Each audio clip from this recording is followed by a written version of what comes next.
Hello, everyone. My name is Rodrigo Reyes. My pronouns are he and him. I'm a filmmaker living in the Bay Area, but I'm originally from Mexico City. And in my work, in my films, I seek to explore the interstitial spaces of the immigrant experience. My films aim to shed light on the borders that divide and commit violence upon us, but also reveal pathways to reimagining our shared universe. And I'm here to tell you about my new project, a film called Sansone Me. Here is an image from the film. It shows an actor and myself reenacting moments from a trial, because this film was born from my work as a Spanish interpreter in rural California. Nearly 10 years ago, I was assigned to work on a murder trial involving a young, undocumented migrant named Sansón, who was eventually sentenced to life without parole. His case really struck me deeply. He was Mexican. He was also from a region very close to where my family is originally from. And I just couldn't wrap my head around the fact that a 19-year-old kid was facing this incredible sentence. It was like he was being exiled to another planet. But even though I was next to him for the 3 most important weeks of his life, I did not get to know him, not as a human being, not as a person. Who was he? What was his story? I began searching for answers, and at the behest of a friend, I decided to try writing to him. And he wrote back, excited to connect with me. And we embarked on a journey spanning hundreds of letters that reveals Sanson's story, but also became a portrait of our friendship. As years went by, we honestly became friends, and we started grappling with what it meant to be connected. So this next photo is also a still from the film itself, and it gets to the heart of the challenge of telling Sanson's story. The system does not want him to be interviewed or filmed because they see participation in this project as a reward for his bad behavior. Erasing his story, taking away his agency, is part of the punishment that he must endure. In other words, understanding who he is irrelevant, because honestly, he's just another inmate, right? So that logic of the system created like a very strong kind of creative obstacle. And Sansón and I struggled for years to figure out a way to tell his story. We tried animation, video essay, we tried interviews with his folks, with his family. And then we finally had a breakthrough. I went back and reread all the letters, and I realized that early on, like right at the beginning, Sansón made a joke in one of his letters saying it would be great, if they would let him act in the film, if he could just, be the actor in his own story. And that's when it clicked, and I decided, why don't we invite your family to collaborate as actors in the reenactments of your memories?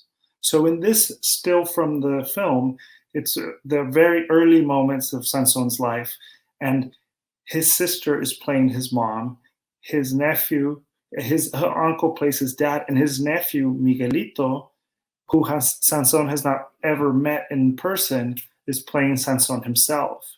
And so different folks play him as he grows up, and the recreations are set in the town that he grew up in.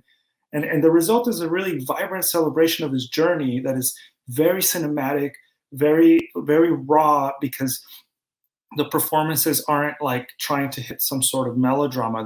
They're actually, very grounded in documentary in a way.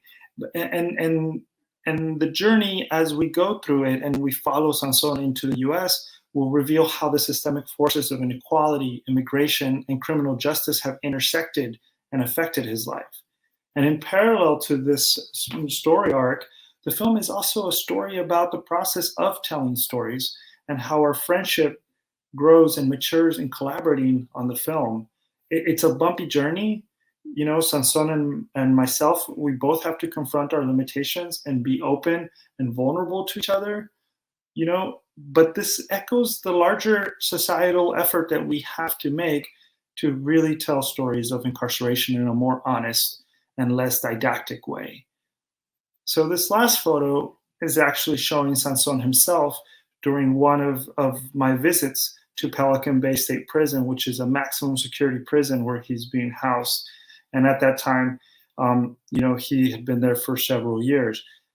Ultimately, to me, this is a film about resilience through cinema and through the bonds of friendship, while not avoiding the complexities of Sanson's crime and his involvement in it. The film really recenters the conversation around his humanity, challenging us to actively build on our empathy and go beyond just like that moment of, oh, that's terrible, or oh, we feel, some sort of emotional reaction, to actually confront the broken cycle of a system that swallows up and erases young men of color, and to give us a glimpse of the stories that are lost in that process. How can we catalyze the building of new systems of justice that actually repair and address the harm endured by young men like Sansón, who's an orphan, who went through poverty, who had to drop out of school? How can we reimagine our relationship to this concept of justice? So the film is set for release next year in 2022. It has the support of Sundance, ITBS. We got a Guggenheim Fellowship, of course, Creative Capital, which has been an amazing family of artists to be a part of.